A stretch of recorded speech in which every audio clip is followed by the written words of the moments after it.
এই চিকিৎসা পরীক্ষাটি আজও ইতিহাসের সবথেকে জঘন্যতম এবং অদ্ভুত রকমের চিকিৎসা পরীক্ষা। ইয়েলো ফিভার মানে হলুদ জ্বর। এই জ্বরটি কারুর হলে প্রথমে মানুষ কি ভাবতো জানেন?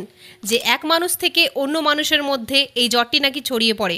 যে সমস্ত ব্যক্তিদের এই হলুদ জ্বর হতো তাদের থেকে অন্যান্য সুস্থ ব্যক্তিরা দূরে থাকতো, এই ভয়ে যেন তাদের মধ্যে এই জ্বরটি নাকি কোনো ক্রমেই শরীরের মধ্যে প্রবেশ করতে না পারে।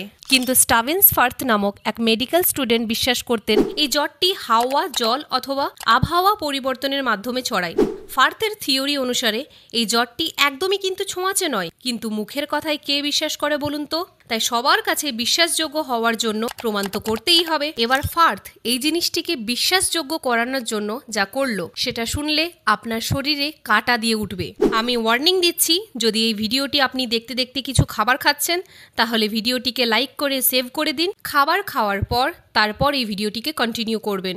এই ভিডিওটি কিছুক্ষণের জন্য আপনাকে বিচলিত করতে পারে। ফার্থ হসপিটালে গিয়ে লাস্ট স্টেজে হলুদ জ্বরে আক্রান্ত রোগীদের কালো বমি সংগ্রহ করে। কালো কেন বললাম জানেন? কারণ লাস্ট স্টেজে রক্ত এবং বাইল মিক্স হয়ে কালো হয়ে যায়। এবার কালো বমি সংগ্রহ করার পর ফার্থ নিজের বডিতে ছুরির সাহায্যে কয়েকটা চির দেয় এবং চেরা অংশগুলিতে ওই কালো বমিটিকে প্রবেশ করায়। এরপর নিজের চোখে কালো বমিটিকে ড্রপারের সাহায্যে ঢালে, ওই বমির পাশে গিয়ে ঘ্রাণও নেয় এবং সব শেষে সে কালো বমিকে পান করে নেয়। এবং আশ্চর্যজনকভাবে ওনার কিছুই হয়নি। ফার্থের কাছে এটা কিন্তু আশ্চর্যজনক ছিল না, কারণ তিনি প্রথম থেকেই বলেছেন এই জ্বরটি নাকি ছোঁয়াচে নয়, কিন্তু অন্যান্য লোকজনের কাছে এটি খুবই আশ্চর্যজনক ছিল। ফার্থের না কোনো রকম জ্বর আসে, না কোনো ইনফেকশন হয়, না হয় কোনো দুর্বলতা। 1804 সালে পাবলিশ করা হয় যে এই হলুদ জ্বরটি মানুষ থেকে মানুষে ছড়ায় না, মানে এই হলুদ জ্বরটি ছোঁয়াচে নয়। কিন্তু একটা কথা বলবো, এই জিনিসটির মধ্যেও কিন্তু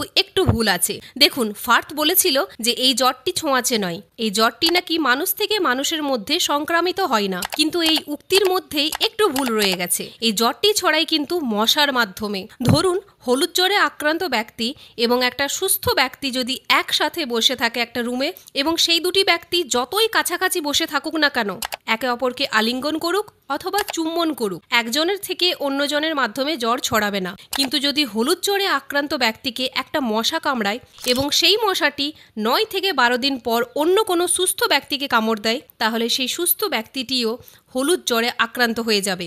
হ্যাঁ, ফার্থের কনক্লুশনে একটু ভুল ছিল, কিন্তু তিনি সঠিকভাবেই প্রমাণ করতে পেরেছেন যে এই হলুদ জ্বরটি মানুষ থেকে মানুষে ছড়ায় না, এই জ্বরটি ছড়ায় শুধুমাত্র মশার মাধ্যমে।